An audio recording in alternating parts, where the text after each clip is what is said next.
அன்பு நண்பர்களே, அனைவருக்கும் அன்னை சமையல் உமாவின் அன்பான வணக்கங்கள். இன்றைக்கி அன்னை சமையலில் பார்க்க போகிறது சப்போட்டா மில்க் ஷேக்.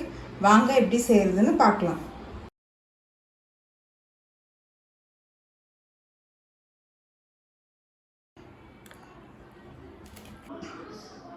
பத்து சப்போட்டாவை கட் பண்ணி போட்டுக்கலாங்க.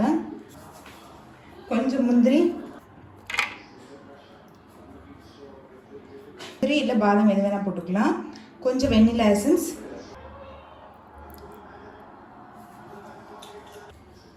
கொஞ்சம் பால் சேர்த்துக்கலாம்.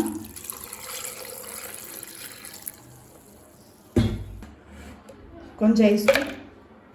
இதெல்லாத்தையும் மிக்சியில் அரைச்சிக்கலாங்க. சர்க்கரை ஆட் பண்ண மறந்துட்டேங்க, இப்போ நான் சேர்த்துக்கிறேன். தேவையான அளவு சேர்த்துக்கோங்க. இந்த சப்போட்டா நல்லா ஸ்வீட்டாகவே இருக்குது, அதனால் நான் அதுக்கேற்ற மாதிரி தான் சேர்க்குறேன்.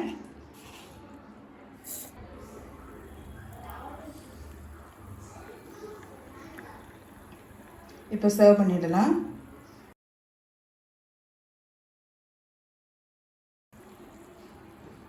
சப்போட்டா மில்க் ஷேக் ரெடி ஆகிடுச்சு.